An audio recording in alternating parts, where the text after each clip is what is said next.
When Josh was convicted of receiving and possessing CP in December of last year, the disgraced former reality star was immediately cuffed and taken to a county jail in Fayetteville, Arkansas, where he has remained ever since. Josh's sentencing hearing was originally scheduled for April, but his lawyers succeeded in having it postponed until May 25th.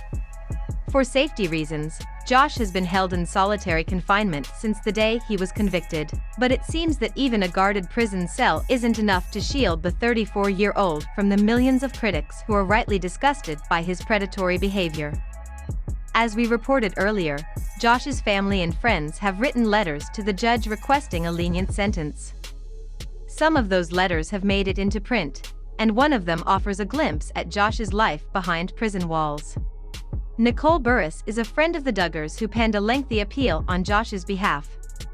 In her letter, Burris recalled a story she heard from Josh's wife, Anna, in which she detailed a harrowing phone call that she received from prison.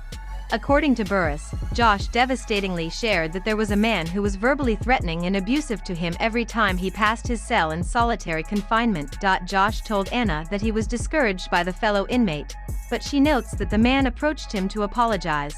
Josh is one of the worst humans currently drawing breath, but for some reason, the people closest to him continue to believe every ridiculous lie that comes out of his mouth. For evidence of this, look no further than the fact that Burris offered the following account in her letter, seemingly at no point suspecting that it's complete BS. This hardened criminal stated that he and the other men knew that Joshua was innocent. As inmates, they recognized that sometimes innocent men are in prison, and they were so stunned by Joshua's character that they were convinced of his innocence.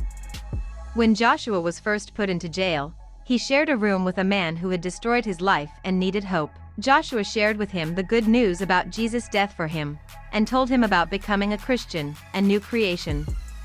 The man was converted and his life dramatically changed. When he was released from jail, his wife commented that she had been praying for him for years and was amazed to see what a completely different man he was because of what Josh shared. His alcoholism ceased. He became involved in church. He had peace. That man passed from COVID just 6 weeks afterward, but his family was left with the knowledge that they will see him again one day in heaven, and that is because of Joshua. Joshua had been speaking with her imprisoned husband that week, and he had connected this woman with Anna and our church, even from his jail cell. Josh continues to be engaged in ministry to others, even while locked up, even when everything has been taken away. Yes, Josh is such a good dude that everyone in the prison cafeteria claps when he walks by, despite the fact that he's been convicted of viewing CP so appalling that one detective called the worst he's ever seen. And the cellmate who was converted by Josh conveniently died a few weeks ago, so don't go looking for him to corroborate any of this. So yeah, either Josh is lying to his loved ones, or they're lying on his behalf. Either way, the BS is flying fast and furious. Josh spends his days now leading men's Bible studies in prison twice each day and a nightly prayer call with numerous other inmates. Nicole's husband, Timothy Burris, wrote to the judge. I have spoken to him since his incarceration. His current behavior does, absolutely, represent the character of the man that I have come to know as a friend, Timothy continued. He is a father of 7, a loving husband, an outgoing friend to all, an outspoken Christian, a man who is always willing to help out others and extend to them a second chance and a life of purpose, even if it costs him everything. Please show compassion on Joshua Duggar as you determine your sentence. Fortunately, the judge has also received input from Josh's victims and their families.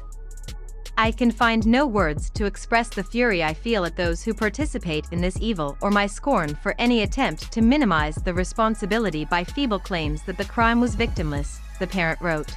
My daughter is a real person. She was horribly victimized to provide this source of entertainment.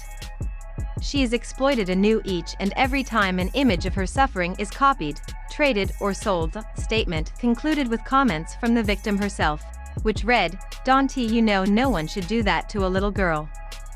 Don't you know it hurts? Josh could potentially be sentenced to 20 years in prison, but legal experts say it's unlikely that he'll receive the maximum sentence. Still, we're holding out hope that this demon won't be a free man until 2042.